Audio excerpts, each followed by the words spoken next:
Did you have a good childhood growing up? Do you remember summers, riding your bike, playing football with friends, just talking and hanging out, being in the park? Did you have times with aunties and uncles and grandparents with lots of food and with all your cousins? Or maybe your family, maybe your childhood was a little bit more challenging. Maybe you just remember things being difficult, things being awkward, mum and dad always being upset or maybe not being around. But whatever your childhood was, I guarantee that your childhood has a massive impact on the rest of your life. In fact, Jesus speaks about the importance of childhood, and Jesus honors the greatness that is childhood in this section of Mark's Gospel in Mark chapter 10. I just want to read a few verses for you. People were bringing little children to Jesus for him to place his hands on them, but the disciples rebuked them. When Jesus saw this, he was indignant. He said to them, "Let the little children come to me and do not hinder them, for the kingdom of heaven belongs to such as these." Jesus was basically saying, listen, kingdom of heaven is for children. It's for people who have their innocence, who have their purity, who have their joy, their faith. In that sense, if that is true, then the most precious time of your life must be your childhood. In fact, there is research that has discovered that people make their decisions of life actually relatively early at age, by the age of between 7 and 12. People decide whether or not they're going to believe or to have a faith or to be part of a faith community by that age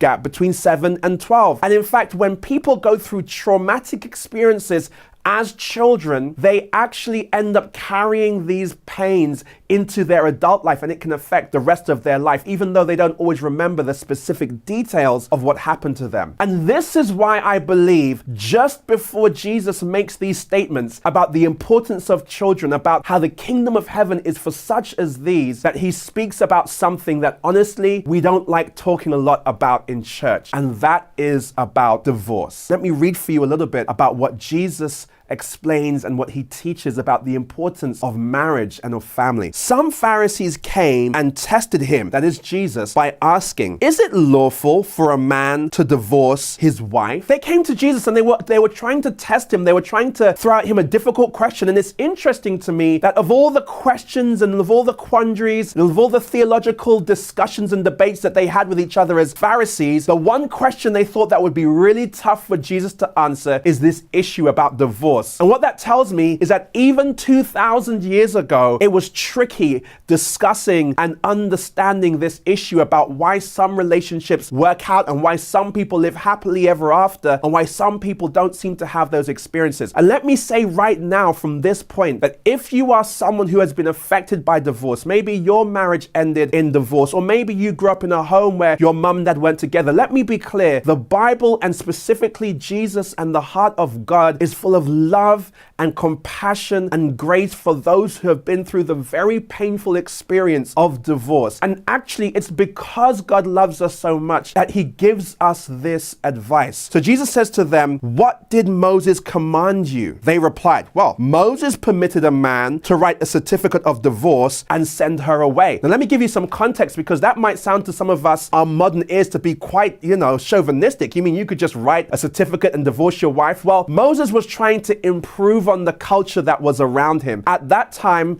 if you were upset with your wife, and it usually went that way, if you were upset with your wife, a man could simply say 3 times in the hearing of another man, "I divorce you, I divorce you, I divorce you," and then that woman was put out. From that time on, she had to live with the scandal and the shame of being a divorced woman. But God through Moses said, no, if you're gonna divorce, at least do it properly. Give her a certificate so she can go into the rest of her life, and should she have an opportunity to remarry again, she can show that, she's not an immoral woman, that this actually happened to her. So Jesus said to them, even though, yes, Moses did say that to you, it was because your hearts were hard that Moses wrote you this law. Jesus replied, "But at the beginning of creation, God made them male and female. For this reason, a man will leave his father and mother and be united to his wife, and the two will become one flesh." So here is Jesus' conclusion. So they are no longer two, but one flesh. Therefore, Therefore, what God has joined together, let no one separate. Jesus says to the Pharisees, listen, yes, you can find in the Old Testament a place where Moses writes and permits divorce, but understand that this was not God's original intent. The reason why God encouraged Moses to write this law, to give you this exception, was not so that you could just divorce your wife for any reason or divorce your husband for any reason. It wasn't because God thought that separation of these long-term committed relationships were good, but because God recognized the reality that sometimes our hearts get hard. One of the sad things in relationships is that sometimes people who start the relationship out in love, they start the relationship out together, spending time with each other, talking, sharing, can't get enough of each other. As time goes on, their hearts become to get harder and harder towards each other. And it's not often one big thing, but usually it's an accumulation of little things, little slights, little hurt feelings, little issues that were never resolved, little things that were never truly forgiven. And over time, the heart gets harder and harder and harder. It's almost like somebody who has a heart attack. It doesn't happen overnight. You don't just one day eat a really fatty burger and that's it. It's over weeks, months, years of neglect that your heart gets hardened with this buildup. And eventually one day, if it's not dealt with, your heart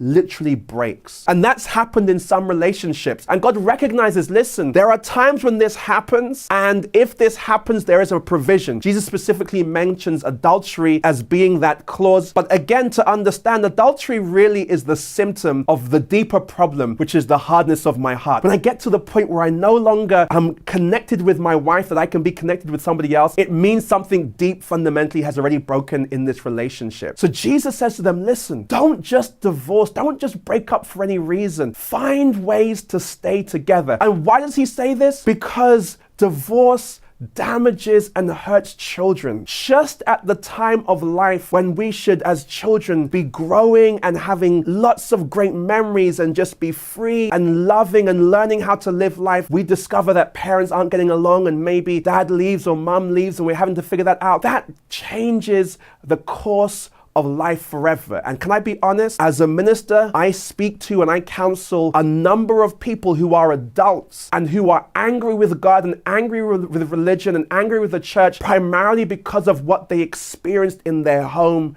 growing up. But here is the good news. If God is the one who joined your heart together, then the miracle working power of Jesus can restore even the hardened hearts in a relationship. So if you're in a relationship right now, if you're married, maybe you're in a situation where you're contemplating ending this. I don't judge you, I don't condemn you, but I encourage you to reach out to the Jesus who brought you together. If you ask him, could it be that he performs this miracle of a regeneration of heart in your relationship? May you be those who discover the joy that the kingdom of heaven are for children, for those who trust God, for those who joy in him, for those who live and bask in the glory of his love. And may you also learn to extend that kingdom to other children, whether they be your own or they be those in your family or they be in those in your community. And may your relationships, may your marriages speak to the love that God has for us. And may you come to follow God's own fool, for only the fools can really tell. Believe the unbelievable. Come,